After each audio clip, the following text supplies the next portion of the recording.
আল্লাহর পরিচয় দিয়ে বেদ বলে ইয়া দেবী সর্বভূতেষন্তে রূপে ওম নমস্তস্যৈ নমঃ নমঃ ঈশ্বর সর্বস্ব জগতং ব্রহ্ম সর্বং খালিদং ধর্মবহং পাপমাদং জয়ং জগতং মায়ং আল্লাহ ইল্লাল্লাহ ওয়ানাদি স্বরূপাই অথর্বহিং পশু সিদ্ধনম জলচরণ ও নমো হতারিমিন্দ্র মহাশ্রীন্দ্রম ও নমো ব্রহ্মাণ্ড প্রভাসিত নমো কল্যাণ শান্তি যুগে যুগে নমো সর্বদা তো কল্যাণ বসুমতি গৌরী ঋষি মৃত্যু জরা মৃত্যু আগমনী নমো বেদ আমার আল্লাহর পরিচয় দিয়ে বলে বেদ বলে শোনো তিনি এমন একজন সৃষ্টিকর্তা তিনি হবেন বিশ্ব ব্রহ্মাণ্ডের মালিক তিনি আসমান ও জমিনের মালিক যার ইচ্ছার বাইরে মানুষ ঘুম থেকে জাগতে পারে না যার ইচ্ছার বাইরে মানুষ কথা বলতে পারে না যার ইচ্ছার বাইরে কখনো গাছের ফুল ফোটে না যার ইচ্ছার বাইরে গাছের পাতা কখনো নড়ে না তিনি নীল গগনের মালিক তিনি হায়াত ও মউতের মালিক ও নমো ব্রহ্মাণ্ড প্রভাসিত নমো কল্যাণ শান্তি যুগে যুগে নমো সর্বদা তো কল্যাণ বসুমতি গৌরী ঋষি মৃত্যু জরা মৃত্যু আগমনী নমো না তৃতীয়ম চতুর্থ না পঞ্চমে না পঞ্চম না ষষ্ঠম সপ্তম না পঞ্চমে না অষ্টম নবম দশম না পঞ্চমে তিনি দুইটা তিনটা চারটা পাঁচটা দশটা হবেন না তিনি হবেন এক দ্বিতীয় লা শারীকা লা তিনি হলেন আল্লাহু আল্লাহ সুবহানাল্লাহ ওই আল্লাহ যদি দেখতে চাও আসমানের দিকে তাকাও আমি আল্লাহ পাকের কুদরতি দেখতে পাবে আমি আল্লাহ পাক আসমানে একটা প্রদীপ জ্বালিয়েছি যে প্রদীপটার নাম হলো সূর্য আমি আল্লাহ পাক রাতের বেলায় একটা জিরো বাল্ব জ্বালিয়েছি যে জিরো বাল্বটার নাম হলো চন্দ্র তোমরা যদি আল্লাহ দেখতে চাও ওই মধুর মিষ্টিতে দেখতে পাবে আল্লাহর কুদরতি ওই দরিয়ার দিকে তাকাও আল্লাহ দেখতে পাবে ওই ডালিম বেদনার দানার দিকে তাকাও আল্লাহ দেখতে পাবে এ আমার বান্দা বান্দিরা আল্লাহর কুদরতি যদি দেখতে চাও তোমরা বালাখানায় রং করো 4 বছর 10 বছর পরে রংটা ফেড হয়ে যায় আমি আল্লাহ পাক ময়ূরের পালকে আমি আল্লাহ পাক মুরগি মুরগার পালকে যে রং দিয়েছি কখনো ফেড হবে না তোমরা পৃথিবীর জমিনে অনেক কারিগর দেখতে পেয়েছো অনেক শিল্পী তোমরা দেখতে পাও কিন্তু আমি আল্লাহ পাক এমন একটা কারিগর 2 ফোঁটা পানিতে এমন নকশা তৈরি করেছি যে নকশা কোনো মানুষের সাথে মিল হবে না কে দিল রে লতার গাছে এত বড় কদু কার ইশারায় মৌমাছিরা মৌচাকে দেয় মধু কে দিল রে লতার গাছে এত বড় কদু কার ইশারায় মৌমাছিরা মৌচাকে দেয় মধু আরে শিমুল গাছে কে দিল রে নরম নরম তুলা কার আদেশে চৈত্র মাসে জমিন মাঝে ধুলা আরে ঝিনুক মাঝে কে দিল রে আরে ঝিনুক মাঝে কে দিল রে মুক্তা মনির হার আর আখের ভিতর কে দিল রে রস যে চমৎকার আল্লাহ জিজ্ঞাসা করছে বান্দা তুমি জবাব দাও আরে দুধ কেন এমন সাদা মরিচ কেন ঝাল আর আমগুলো সব পাকলে পরে হয় কেমন লাল আচ্ছা মানুষ বলো দেখি রাত্রি কেন কালো আর সূর্যমণি কোথা হতে পেল এমন আলো আরে সন্ধ্যাবেলায় আকাশ ঘিরে তারার আবির্ভাব, আরে মিষ্ট জলে পূর্ণ কেন গাছের কচি ডাব, আরে চিনি কেন মিষ্টি এত, তেঁতুল কেন টক, আরে কোকিল কেন কালো এত, ফর্সা কেন বক।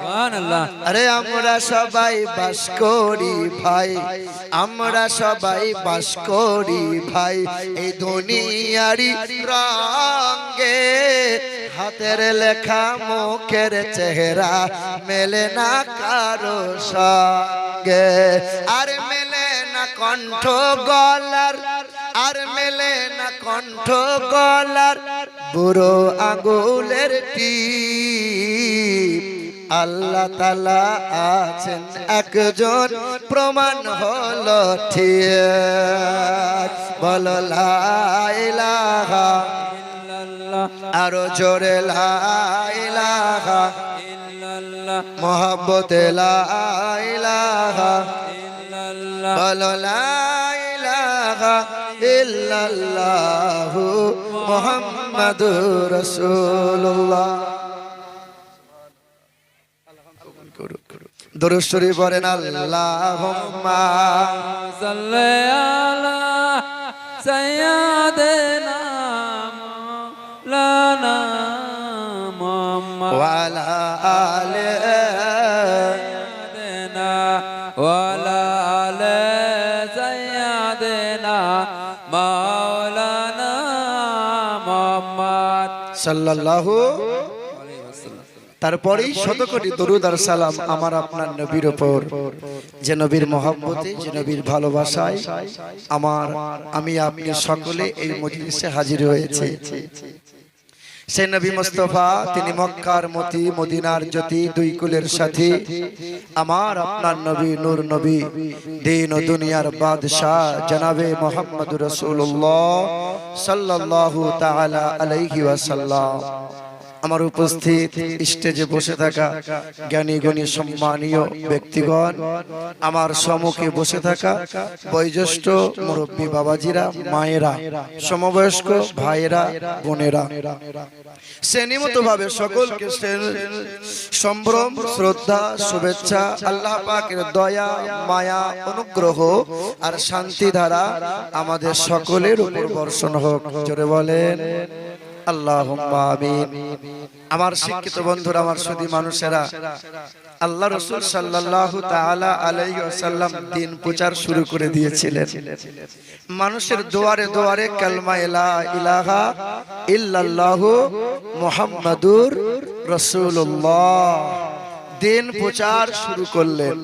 আমি আপনাদেরকে গতকালকে বলেছিলাম যে লা ইলাহা ইল্লাল্লাহ মুহাম্মাদুর রাসূলুল্লাহ যদি কেউ বলে ঈমানদার হবে কি হবে না? আর যে ভুল করে ফেললেন, বললে পরে ঈমানদার হওয়া যায় না। ইকরার বিল লিসান, তাসদীক বিল জিনান, আল আমাল ওয়াল আরকান। তোমাকে মুখে জাহির করা লাগবে, বলা লাগবে, অন্তরে বিশ্বাস করা লাগবে, এবং আল্লাহ আল্লাহ রাসূলের আহকাম গুলো তোমাকে পালন করা লাগবে। আমি বলেছিলাম না, বর্তমান সময়ে একটা দল বেরিয়েছে যারা বলছে আমরা আহলে হাদিস লামুজাবি। তাদের বক্তব্য হলো শুধু আল্লাহ আল্লাহ করো, নবী নবী করা লাগবে না। এই আমার শিক্ষিত বন্ধুরা, আজকে একটা গল্প আপনাদেরকে শোনাই, একটা রাজা আর রানীর গল্প, তবে ইমানি গল্প। রানী একদিন রাজাকে এসে বলছেন, হুজুর, রাজ দরবারের কথা ভাবতে ভাবতে রাজকন্যার কথা ভুলে গেলেন। বলে কি বলছো তুমি? বলে আপনার একটাই তো কন্যা, বিবাহের যোগ্য হয়েছে, কুমারী মেয়ে, মেয়েটার তো বিয়ে দিতে হবে। বলে হ্যাঁ তাও বটে। বলে মন্ত্রী, বলে হুজুর বলেন। বলে এলাকায় সবচেয়ে সুশিক্ষিত এবং সুসুন্দর এইরকম একটা যুবককে বেছে নিয়ে এসো, যে যুবকের সাথে আমি আমার কন্যার বিবাহ দেব, অর্ধেক রাজত্ব তার হাতে তুলে দেব। মন্ত্রী খুব বিচক্ষণ মানুষ, কিছুক্ষণ চিন্তা করে বলছে, হুজুর হাজার হাজার যুবকের ভোট পেয়ে রাজা হয়েছেন, আর বেছে বেছে একটা যুবককে নিয়ে আপনার কন্যার বিবাহ দেবেন, তো অন্যান্য যুবকগুলো যে হিংসায় রাজ দরবার গুঁড়িয়ে দেবে। বলে হ্যাঁ তাও তো বটে, তো কি করা যায়? বলে এক কাজ করা হোক, এলাকায় ঢেড়ে পিটিয়ে দেওয়া হোক, সংবাদ দেওয়া হোক, যত অবিবাহিত যুবক ছেলে আছে সকলে লাইন দিক, তিনটে শর্ত রাখবো, যে তিনটে শর্ত পূরণ করতে পারবে সেই রাজার জামাই হবে। এলাকায় ঘোষণা করে দেওয়া হলো, কে কে রাজার জামাই হবে লাইন দাওগা। হাজার হাজার যুবক নামি দামি পোশাক পরে, বড় বড় মোবাইল পকেটে গুঁজে, দামি দামি পোশাক পরে সব লম্বা লাইনে দাঁড়িয়ে গেছে। কিন্তু রাজ দরবারে বড় একটা পেস্টন, বড় একটা ব্যানার টাঙানো আছে, তিনটে শর্তের কথা লেখা আছে। কি? এক নম্বর শর্ত হলো, রাজ দরবারে পা দেওয়ার সাথে সাথে মুখটা ফেবিকুইক দিয়ে এঁটে নিতে হবে, মানে কথা বলা চলবে না। দুই নম্বর শর্ত হলো, রাজার দরবারে আজ লিখে লিখে প্রশ্ন হবে না, মুখে প্রশ্ন হবে না, রাজা ইশারায় ইশারায় প্রশ্ন করবে, আর ইশারায় ইশারায় উত্তর দিতে হবে। তিন নম্বর শর্ত হলো, 1 মিনিটের ভিতরে প্রশ্ন উত্তর হতে হবে, বেশিক্ষণ দাঁড়িয়ে থাকা যাবে না। লম্বা লাইন দিয়েছে, একে একে সবাই হাসতে হাসতে যায়, মুখ ভারী করে বেরিয়ে যায়, কারো দ্বারা সম্ভব হয় না। 1 মাস কেটে গেল, 2 মাসে কেটে গেল।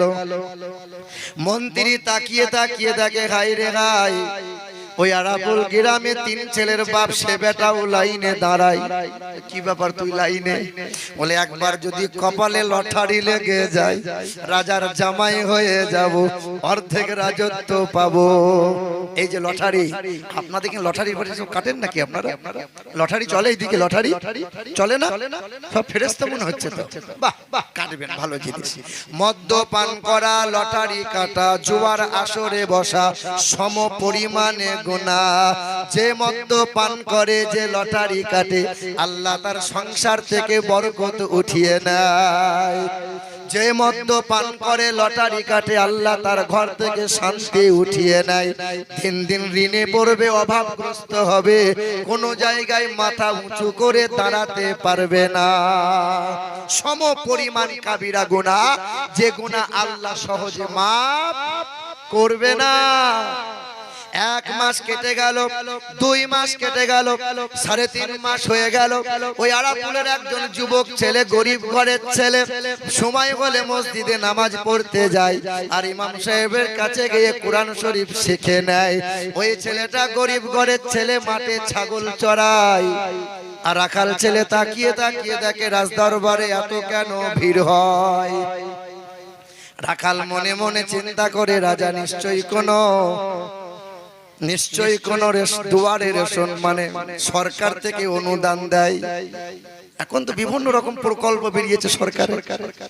এই রাখাল বালক ছাগলগুলো তাড়িয়ে নিয়ে রাজদরবারের একটা কোণে বেঁধে দেওয়ার পরে লম্বা লাইনে দাঁড়িয়েছে।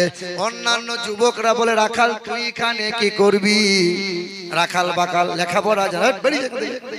মন্ত্রী বলে, এ কথা বলা যাবে না, মোদি প্রধানমন্ত্রী হয়েছে তো সবাই ভোট দিয়েছে, তাই তো সরকারে বসেছে। রাখালও ভোট দিয়েছে, রাখালেরও অধিকার আছে, তাড়াতে পারবে না।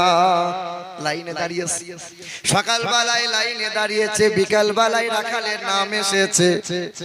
মন্ত্রী বলছে, দেখ বাবা, গরিব ঘরের ছেলে, তুই যেন বেশি কিছু করবি না, পারলে উত্তর দিবি, না পারলে সরে যাবি, অসুবিধা হবে না।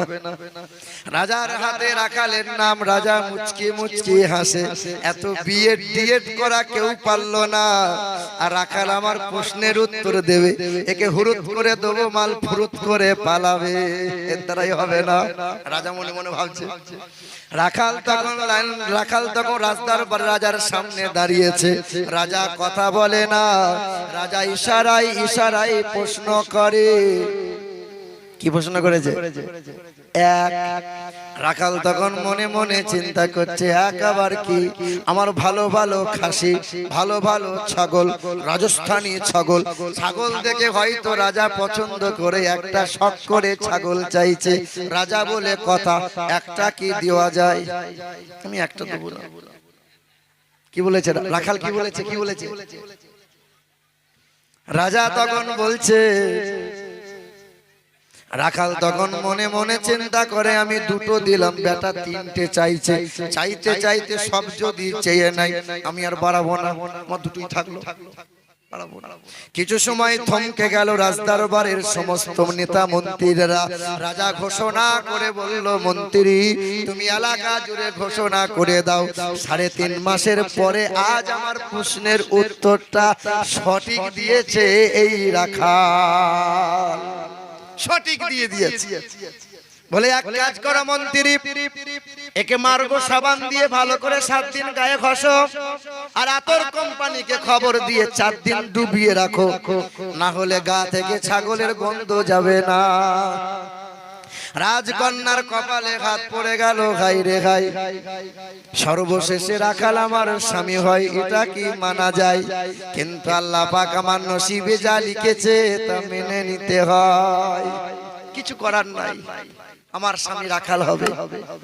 এই আমার শিক্ষিত বন্ধুরা, আমার শুধু মানুষের একটু ভাবেন, গল্প মানে এটা গল্প নয়, ইমানের কথা আপনাকে বোঝাই।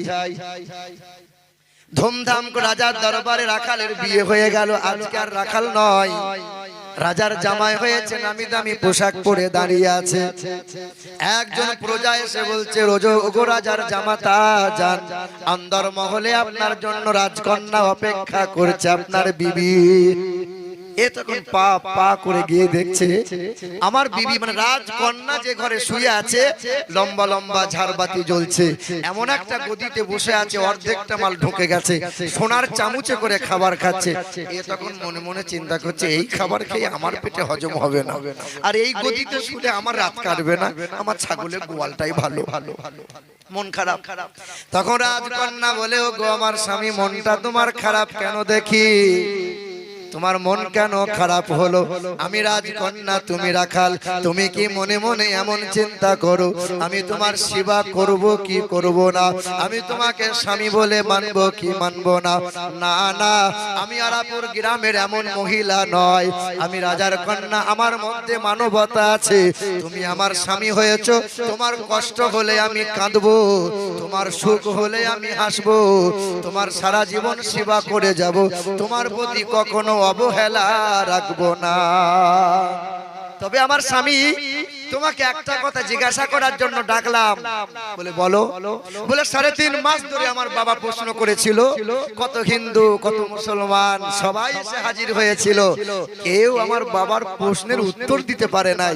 তুমি তো লেখাপড়া জানো না, তুমি মাঝে মধ্যে নামাজ পড়ো, ইমাম সাহেবের কাছে গিয়ে বসো, আমার বাবা প্রশ্ন করলো আর ঝরম করে তুমি উত্তর দিয়ে দিলে। বলে খেপি, তোর বাপ প্রশ্ন করেছিল নাকি? তোর বাপ বললো একটা ছাগল দে, তাই বললাম একটা দেবো না, আমি দুটো দেবো। তোর বাবা 3টে 4টে চাইছিল, আমি পারবো না, দুটোই দেবো।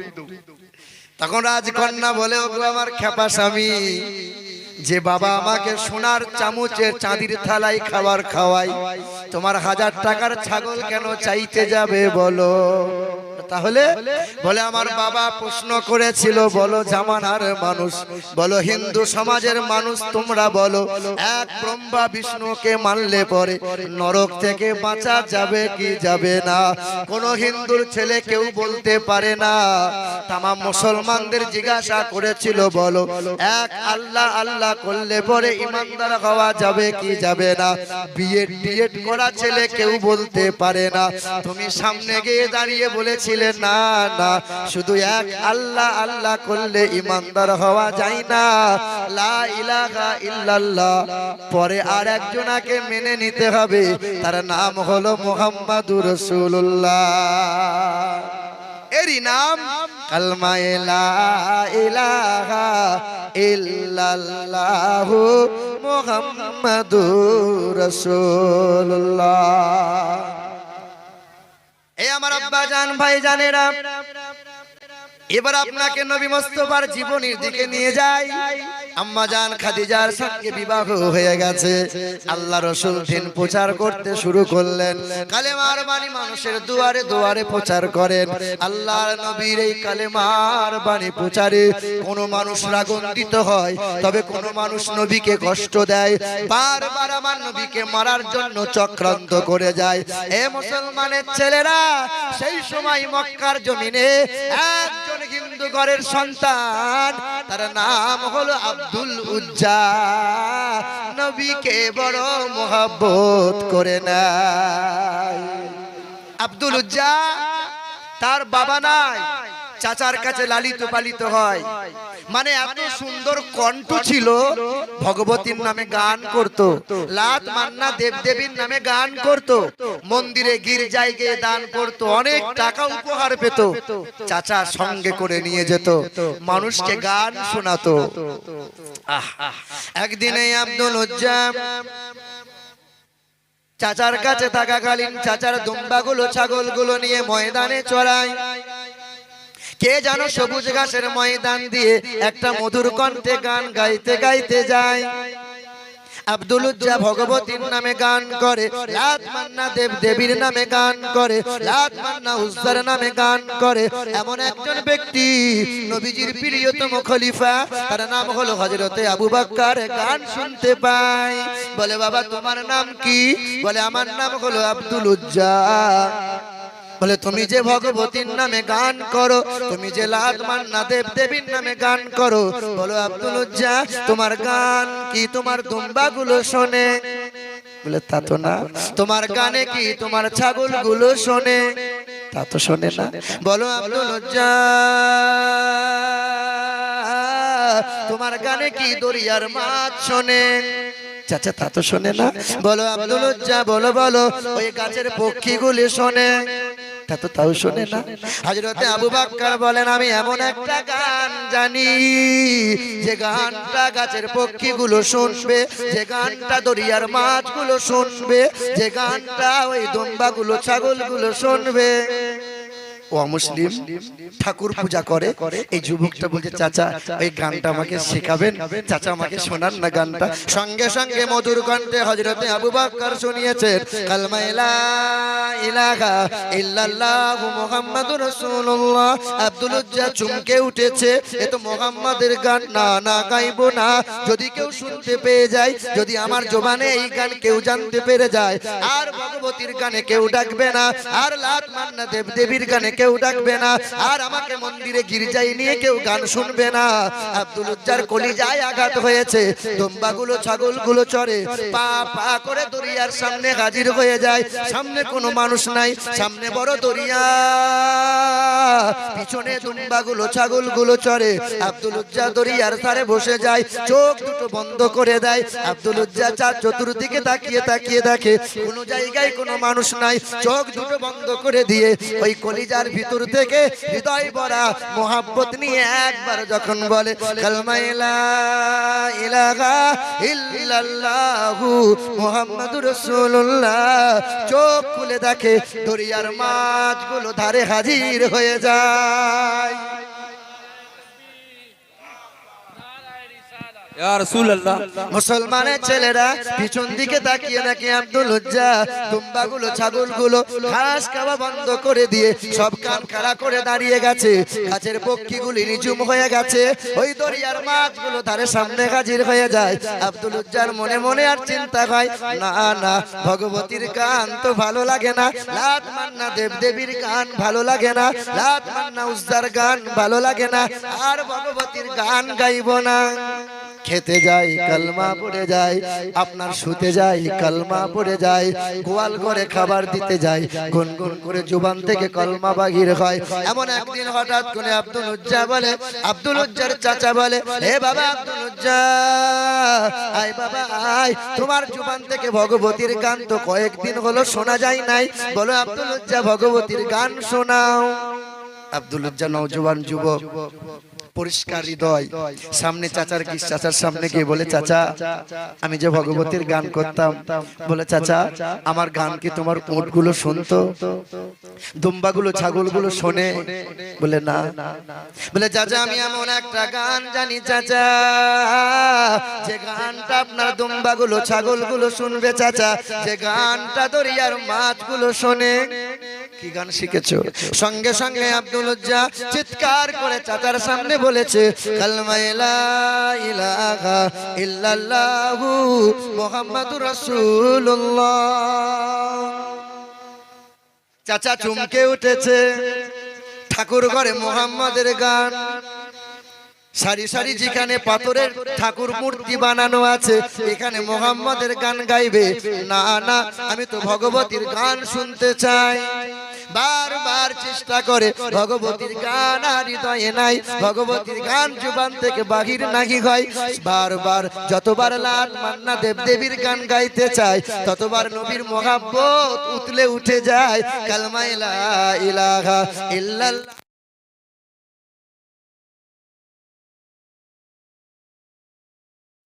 এত মার মারে, এত মার মারে, আব্দুল উজ্জার সারা শরীর রঞ্জিত হয়ে গেছে, রক্তে লাল হয়ে গেছে। বেরিয়ে যা, ঘর থেকে বার হয়ে যা। আব্দুল উজ্জা পা পা করে চলে যায়। হে আব্দুল উজ্জা শোন, তুই যে পরনের পোশাকটা পরে আছিস খুলে দিয়ে যা, এটা আমি কিনে দিয়েছিলাম। আব্দুল উজ্জা পোশাক খুলে দেয়। আব্দুল উজ্জা নওজোয়ান যুবক ছেলেকে উলঙ্গ করে দেয়। আব্দুল উজ্জা রাতের অন্ধকারে দুই হাত সামনে দিয়ে লজ্জা স্থান আড়াল করে কাঁদতে কাঁদতে ছুটে ছুটে বেরিয়ে যায়। জনম দুঃখিনী মা ছেলের কান্না যেন বুঝতে পারে, ছুটে গিয়ে মা দরজা খুলতে যায়। মা দরজা খুলো না, মা দরজা খুলো না, আমার অবস্থা দেখে তুমি সহ্য করতে পারবে না। ও মা জননী, কম্বল দুই টুকরা যদি তাকে পার করে দাও। এক কালো কম্বল দুই টুকরা করে পাঁচিল পার করেছে। আব্দুল উজ্জা পরনে পড়েছে, জৈনাঙ্গ ঢাকা দিয়েছে। আব্দুল উজ্জাকে বলে, আয় বাবা ঘরে আয়। না মা, ঘরের মাটিতে পা দেবো না, আর সম্পত্তির দিকে তাকাবো না, আর দুনিয়ার বালাখানা দেখবো না, আর কোন টাকা পয়সা অর্থ আমার চাই না, ততক্ষণ পর্যন্ত বাড়ির পানি আমি পান করব না, যতক্ষণ না আমার রাসূলুল্লাহ দিদার না পাবো। আল্লাহু আকবার। ইয়া রাসূলুল্লাহ জিন্দাবাদ। মুসলমান মক্কা থেকে মদিনার দিকে রওনা হয়। 1 কিলোমিটার 2 কিলোমিটার নয়, 484 কিলোমিটার রাস্তা। একদিন নয়, রাত যায় দিন যায়, রাত যায় দিন যায়, যেতে যেতে অন্ধকার হয়ে যায়। মদিনার নববী মসজিদের এক কোণে কালো কম্বল জড়ানো বসে রয়। আমার নবী তাহাজ্জুদের জন্য মসজিদে হাজির হয়। যেন দেখতে পায় কালো কম্বলওয়ালাকে। কে বাবা? বলে আমার নাম আব্দুল উজ্জা। তুমি এখানে কেন বাবা? তুমি তো মন্দিরে থাকবে। আব্দুল উজ্জা বলে, ইয়া রাসূলুল্লাহ, ইয়া নবী আল্লাহ, কালো কম্বলটা একবার আমি সরাই। কালো কম্বলটা যেমন দেহ থেকে সরিয়েছে, আল্লাহর নবী দেখছেন সারা শরীরে ক্ষত বিক্ষত হয়ে আছে।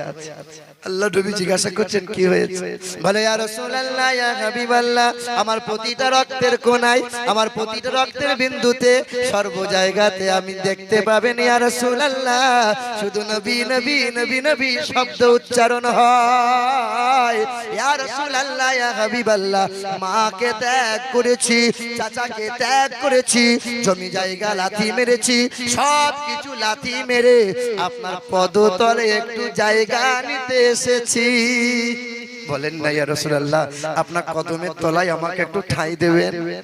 আল্লাহর নবী আব্দুল উজ্জাকে বুকে টেনে নিয়েছেন। সাহাবায়ে কিরামরা জড়ো হয়েছে। আল্লাহ রাসূল বলেছিলেন, একে আজ থেকে উজ্জা বলিও না, একে বলিও আব্দুল্লাহিল বাদাদাইন। আব্দুল্লাহিল বাদাদাইনকে আল্লাহর নবী পছন্দ করেছেন, কবুল করে নিয়েছেন। নবীর দরবারে থাকে, রাসূলুল্লাহর দরবারে খায়। এই আব্দুল উজ্জা আল্লাহ রাসূলকে এত পরিমাণে মহব্বত করেছিলেন যে আল্লাহ রাসূল সাল্লাল্লাহু আলাইহি ওয়াসাল্লামের কাছে যুদ্ধের ঘোষণা হয়েছিল, সবাই কম বেশি দান করেছিল, আর আব্দুল উজ্জা কেঁদে কেঁদে বলেছিল, আল্লাহ আমি অর্থ সম্পদ সবকিছু ত্যাগ করে লাথি মেরে পালিয়ে এসেছি নবীর দরবারে, আমার কাছে কিছু নাই যে যুদ্ধের জন্য কিছু দান খায়রাত করব। আল্লাহ তোমার দেওয়া জীবন রয়েছে, আমি রাসূলুল্লাহর মহব্বতে জীবনটা যেন বিলিয়ে দিতে পারি। আল্লাহর নবী বলেছিলেন, আব্দুল উজ্জা এমন দোয়া করো না। আল্লাহ রাসূল হাতটা তুলে আল্লাহকে বলেছেন, মালিক আমার আব্দুল উজ্জা যদি দরিয়ায় ডুবে মারা যায়, আমার আব্দুল উজ্জা যদি জ্বরে কাঁপতে কাঁপতে ইন্তেকাল হয়ে যায়, তুমি শহীদের দরজা দান করিও। আব্দুল উজ্জা জ্বরে কাঁপতে কাঁপতে ইন্তেকাল হয়েছিলেন। ইন্তেকাল হওয়ার পরে যুদ্ধ শেষ হয়ে গেল। আব্দুল উজ্জাকে নিজের হাতে করে নবী কবরে শুইয়েছিলেন, আর আল্লাহ রাসূল দোয়া করে বলেছিলেন, আমি আব্দুল উজ্জার প্রতি এতক্ষণ পর্যন্ত রাজি আছি, আল্লাহ তুমি রাজি হয়ে যাও। মুসলমান কি মোহাব্বত করেছিলেন আল্লাহর নবীকে, কি মোহাব্বত করেছিলেন। আমরা কি সেই নবীকে মোহাব্বত করতে পেরেছি বাবা? বলেন, করতে পেরেছে? আমার আব্বা জান ভাই জানেরা, এ মুসলমানের ছেলেরা, মুসলমান ঘরে জন্ম নিয়ে এখন ওই নবীকে চিনতে পারি নাই, এখনো নবী মুস্তাফাকে মোহাব্বত করতে পারি নাই। এ আমার আব্বা জানেরা, ভাই জানেরা, এ আমার মায়েরা, আমার বোনেরা, একটু কানটা দিয়ে শোনেন মা, এ আমার ভাইয়েরা, আপনার দেশ, পাশের দেশ বাংলাদেশ, প্রায় জায়গায় আমি ঘটনাটা বলে থাকি, আপনার দেখে লোমটা খারাপ হয়ে যাবে। ব্রাহ্মণ ঘরের মানুষ হয়ে আমার নবীকে চিনতে পেরেছিল, আমার নবীকে মোহাব্বত করে নিয়েছিল, কুরআনটা বুকে নিয়ে ওই মানুষটা একজন জামানার আল্লাহর ওলি হয়েছিল। আব্বা জান ভাই জানেরা, ওই বাংলাদেশের একটা সন্তান, ছেলেটার নাম হলো সুশান্ত ভট্টাচার্য, বাবাটার নাম হলো শশীকান্ত ভট্টাচার্য। ঢাকা বিশ্ববিদ্যালয় থেকে 12টা ভাষায় এমএ করেছিলেন তিনি।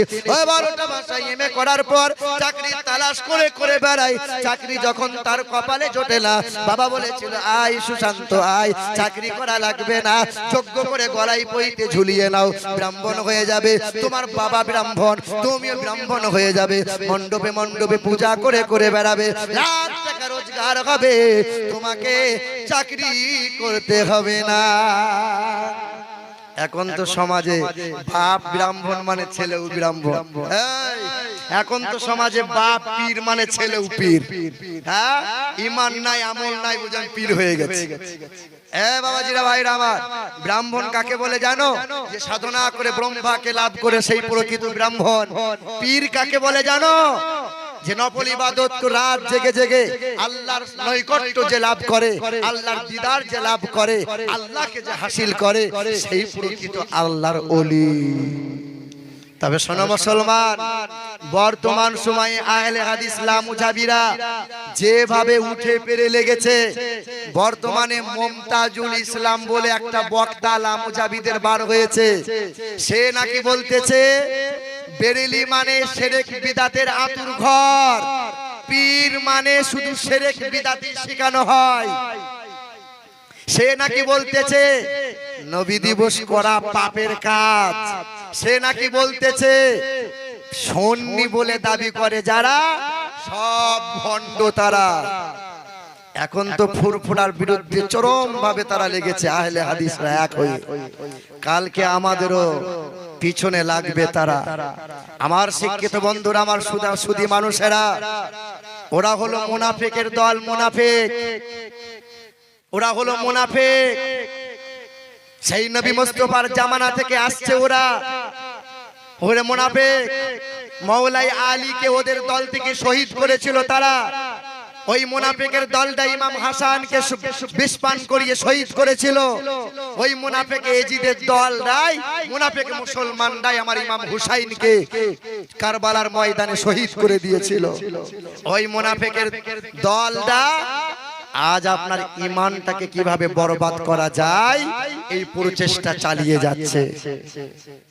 এই মুসলমান শিক্ষিত বন্ধুরা, আমার সুদী মানুষেরা, যারা আমার রাসূলুল্লাহর শানে, ও আবার বলতেছে যে তোমরা যখন, আমরা যখন দরুদ পড়ি, আল্লাহুম্মা সাল্লি আলা মুহাম্মাদিন ওয়া আলা আলি মুহাম্মাদ কামা সাল্লাইতা আলা ইব্রাহিম, আল্লাহ নবীর ওপর শান্তি বর্ষণ করো, আহলে পরিবারের ওপর শান্তি বর্ষণ করো, যেভাবে শান্তি তুমি ইব্রাহিম নবীর ওপর বর্ষণ করেছিলে।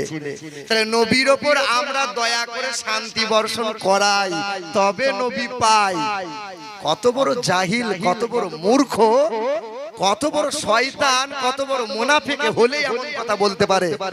আমার নবী কি তোমার দয়া, তোমার দানের মুখাপেক্ষী? হ্যাঁ, তুমি দেবে তবে নবী পাবে। তুমি চুনোপুটি, তুমি কোথাকার কে? পেশাব করার পরে এখন ভালো করে ইস্তেঞ্জা করতে জানো না? এই মুর্শিদাবাদে বিরাদার রাহুল বলে একটা লামুজাবিদের বেরিয়েছে। হ্যাঁ, ও আগে মোবাইলের দোকানে গান ডাউনলোড করতো, এসব মোবাইলে কি করতো, কাজ করতো। সে এখন আবার কি করতেছে, জলসা করছে, বক্তব্য দিচ্ছে। একদিন তার সামনে হলো সাক্ষাৎ, তো বললাম নবী দিবস করা যাবে না। হাদিস থেকে যখন দলিল দিলাম তখন বলছে জয়ীব, নবীকে নূর বলে মানতে হবে। বলে না, হাদিসটা জয়ীব। বুখারী বুখারী বুখারী করে, বলে বুখারী পড়তে জানো? আরবিতে পড়ো তো। বলছে বুখারী তো আমি আরবিতে পড়তে জানি না। অথচ এরা জালসা করে করে বেড়ায়, এরা আরবি পড়া জানে না। আমার শিক্ষিত বন্ধুরা, আমার সুধী মানুষেরা, এই সমস্ত ব্যক্তিদের কাছ থেকে নিজেদেরকে সাবধানে রাখিয়েন একটু। এই যুবক ছেলেরা, এই সমস্ত লামুজাবি, বদমাঝাব, এই সমস্ত ব্যক্তিদের ওয়াজ নসিহত থেকে একটু নিজের ঈমানকে বাঁচিয়ে রাখিও। আমার আব্বা জান, মায়ে জানেরা, এ আমার মায়েরা, আমার বোনেরা, শুনে রেখে দেবেন বাবা। ওই শশীকান্ত ভট্টাচার্য যজ্ঞ করে গলায়, ছেলের গলায় পইতে ঝুলিয়ে দিল। ছেলে আমার ব্রাহ্মণ হয়ে গেল। মণ্ডপে মণ্ডপে পূজা করে, দুর্গা পূজা করে, রাত মান্না দেব দেবীর পূজা অর্চনা করে করে বেড়ায়। ওই শিক্ষিত ছেলেটা ডবল এমএ কমপ্লিট করেছে ঢাকা বিশ্ববিদ্যালয় থেকে। সন্ধ্যা যখন ঘনিয়ে আসে, সেই ছেলেটা বাইবেল পড়ে, রামায়ণ পড়ে, মহাভারত পড়ে। পড়তে পড়তে পড়তে পড়তে একদিন তার নজরে একটা মন্ত্র দেখতে পায়। ওই মন্ত্র লেখা আছে ভগবত পুরাণ 12 নম্বর ছন্দ 2 নম্বর অধ্যায় 21 এবং 19 নম্বর মন্ত্রে লেখা আছে। কি লেখা আছে? এই তঙ্কৌলগত প্রায় জানিসু পরধর্মনি ধর্মত্তনৈ সাতেন ভগবান বতরিষ্যতি জোরদস্য চোদিতা যো কিশস্য প্রপন্ন নাদে মনুষ্য কিরে। আব্বাজান, ভাইজানেরা, এখানে লেখা আছে ঈশ্বরের তরফ থেকে আসবেন একজন গুরু। তিনি একটা ধর্মের গুরু হবেন না, তিনি হিন্দুদের গুরু হবেন, তিনি খ্রিস্টানদের গুরু হবেন, তিনি জৈনদের গুরু হবেন, তিনি বৌদ্ধদের গুরু হবেন, তিনি আদিবাসীদের গুরু হবেন, तमाम ধর্মের যিনি একাই গুরু হবেন। ওই জগৎ গুরু কে হবে? বাবার সামনে প্রশ্ন করেছিল, বাবা তুমি তো জ্ঞান বয়স্ক, তুমি তো বয়োজ্যেষ্ঠ মানুষ, বাবা বলো বলো জগৎ গুরু কে হবে? বাবা বলেছিল কেউ কেউ শ্রী চৈতন্যের কথা বলে, কেউ কেউ রামকৃষ্ণের কথা বলে, কেউ কেউ রামচন্দ্রের কথা বলে, কেউ কেউ স্বামী বিবেকানন্দের কথা বলে, কেউ কেউ বালক ব্রহ্মচারীর কথা বলে, কেউ কেউ বুদ্ধদেবের কথা বলে, কেউ মহাবীরের কথা বলে। বলে বাবা কেউ কেউ বললে তো হবে না, একের অধিক তো হতে পারে না। একজন হবেন জগৎ গুরু, একের অধিক হবে না। বাবার সামনে আরজি করে বলেছিল, বাবা আমি বাইবেল পড়তে জানি, মহাভারত পড়তে জানি, রামায়ণ পড়তে জানি, তুমি যদি আমাকে অনুমতি দাও ইসলাম ধর্মের মহাগ্রন্থ আল কোরআন শরীফ শিখতে চাই। বাবা বলেছিল হাই রে হাই, ব্রাহ্মণ ঘরের ছেলে হয়ে গলায় পইতে ঝুলিয়ে নিয়ে তুমি কোরআন পড়বে, কেউ যদি জানতে পেরে যায়, কেউ যদি বুঝতে পেরে যায়, আর কেউ ডাকবে না, কেউ তোমাকে নিয়ে পূজা করবে না, কেউ তোমাকে মণ্ডপে আর চাইবে না। ছেলে বলেছিল বাবা অন্ধকার হবে, নিরিবিলি নির্জনে হবে, কাউকে জানতে দেবো না, নিরিবিলি নির্জনে ওই মৌলানার কাছে গিয়ে কোরআন শরীফ শিখে নেব। বাবার কাছে অনুমতি পাওয়ার পর রাত গভীর হয়ে গেল, ছেলেটা দৌড়ে দৌড়ে চলে গেল। ইমাম সাহেবের দরজায় কড়া নাড়া দেয়। ইমাম সাহেব চোখ রগড়াতে রগড়াতে আস্তে আস্তে করে দরজা খুলে দেয়। কি বাবার কে যায়? তো হিন্দু ঘরের ছেলে, কি চাস বাবা? তেল তাবিজ মাদুলি নিবি? বলে না। তাহলে বলে ইমাম সাহেব আমি আপনার কাছে কোরআন শরীফটা শিখবো বলে বাবার কাছে অনুমতি নিয়ে রাতের বেলায় আপনার সামনে হাজির হয়। এ কথা শোনা মাত্র ইমাম সাহেব বেহুশ হয়ে লটকে পড়ে যায়। বেহুশ। কিছু সময় পর চোখে পানি টানি দিয়ে ইমাম সাহেব যখন জ্ঞান ফিরেছে তো জিজ্ঞাসা করে, ইমাম সাহেব আপনি বেহুশ হলেন কেন? বলে আমার মনে বড় কষ্ট আফসোস হয়, ব্রাহ্মণ ঘরের ছেলে গলায় পইতে নিয়ে কোরআন শরীফ শেখার বড় আগ্রহ, আর আমার মুসলমানের ছেলেগুলো রাত দিন ফ্রি ফায়ার আর পাবজি আর ফেসবুক নিয়ে রাত কাটায়, একজনাও কোরআন শিখতে চায় না। মুসলমানের ছেলেরা কোরআন শিখবে না, সো এক একটা এরে গুরু তৈরি হবে, ছাগল হবে, ভেড়া হবে। তোমার ছেলেকে ভেড়া বললাম, তোমার ছেলেকে গরু বললাম, আল্লাহ বলেছে বলো, তাই আমি বললাম উলাইকা কাল আনাম। তোমার ছেলে তুমি চার পায়ে পশুর চাইতে খারাপ। একমাত্র কুকুর বিড়াল গরু ছাগল লজ্জা শরম করে না, যেখানে পায় সেখানে সমাজেও দাঁড়িয়ে দাঁড়িয়ে ছটছট করে পেশাব করে। তোমার ছেলে বিএড করেছে, ডিএড করেছে, এখনো কেমন করে পেশাব করতে হবে জানে না, কুকুরের মতো দাঁড়িয়ে দাঁড়িয়ে পেশাব করে। তোমার ছেলেটাকে মানুষ বলবো না কুকুর বলবো? বলো বলো এ বাবা বলো। গরু ছাগল যত ভালোই আপনি খাবার দেবেন খাবার খাবে, যত ভালো জায়গাতে দেবেন খাবার খাবে, কিছু খাবার ফেলবে, নষ্ট করবে। তোমার ছেলে মেয়েটা খাবার খায়, কিছু খাবার নষ্ট করে, কিছু খাবার ফেলে দেয়। তোমার ছেলেটাকে মানুষ বলবো না গরু ছাগল বলবো? একমাত্র গরু ছাগলই খাবার খায়, একই সাথে পায়খানা পেশাব করে। আমরা বোধহয় তা করি না। এ আবার এমন নেশাখোর ব্যক্তি, এ আবার সেহরি খাওয়ার পরে বিড়ি খেতে হয়, একে আবার ইফতার করার পরে বিড়িতে টান মারতে হয়, একে আবার সারাদিনে দু তারা বিড়ি না হলে দিন কাটে না। এ আবার ইমাম সাহেবকে খোঁচা মারে, ইমাম সাহেব দোয়া কবুল হয় না। দোয়া কবুল এমনি এমনি হবে? এমনি এমনি হবে? মাথায় টুপি, গালে দাড়ি আর মুখে, মাথায় টুপি, গালে দাড়ি আর মধ্যখানে ও টান মারছে। বিআই পাশে, বিআই মশাই মারেন, আর বিআই এর টান আবার কি, আবারে বিরাট টান। এ মাল আবার পায়খানা গেলে বিড়ি না খেলে পায়খানা হয় না। লেপের তলাতেও বিড়িতে টান মারতে হয়, মশারির তলাতেও বিড়ি। ঠিক বলছে না ভুল বলছে? আচ্ছা, এই মানুষটা যদি 14 বার কুলকুচি করে মুখ ধোয় আর মসজিদে ইমাম সাহেবের পাশে গিয়ে যদি নামাজ পড়াই, নামাজ পড়ে দাঁড়ায়, এর গা থেকে বিড়ির গন্ধ বার হবে কি হবে না? আল্লাহর নবী বলেছেন তিরমিজি শরীফে 2927 নম্বর হাদিসে আছে, তোমরা কাঁচা পেঁয়াজ কাঁচা রসুন খেয়ে মসজিদে যাইও না, ইবাদত তোমরা করিও না। কেন? মুখ দিয়ে দুর্গন্ধ বার হয়, আর বিড়ি খেলে বোধহয় সুগন্ধ বার হয় নাকি? ও 5 ওয়াক্ত নামাজ পড়ে, ও আবার দুর্গন্ধযুক্ত বিড়ি খায়। জানেন না আল্লাহর নবী 3টে খাবার কি অপছন্দ করতেন? 1, গরম খাবার নবী খেতেন না। 2, বাসি খাবার নবী পছন্দ করতেন না। 3, দুর্গন্ধযুক্ত খাবার নবী আমার পছন্দ করতেন না। 5 ওয়াক্ত নামাজ পড়েন যারা, একটু হাত তোলেন তো দেখি ইনশাআল্লাহ। হাত তোলেন কে কে নামাজ পড়েন দেখি, কে কে নামাজ পড়েন? এই 5 জন 6 জন? এ বাবা ঠিক আছে, হাত নামান। ইনশাআল্লাহ যারা 5 ওয়াক্ত নামাজ পড়েন বলো ইনশাআল্লাহ আগামী কাল থেকে বিড়ি খাবো না। একজন ব্যক্তি হাতটা তুলে বলতে পারবেন যে হুজুর এতদিন খেয়েছিলাম, কাল থেকে খাবো না? দেখি কে আছে, একজন দেখি কে আছে, পারবে বলতে? বলছি যদি হাত তুলে দিই কালকে তো পেট ফুলে মরে যাবো।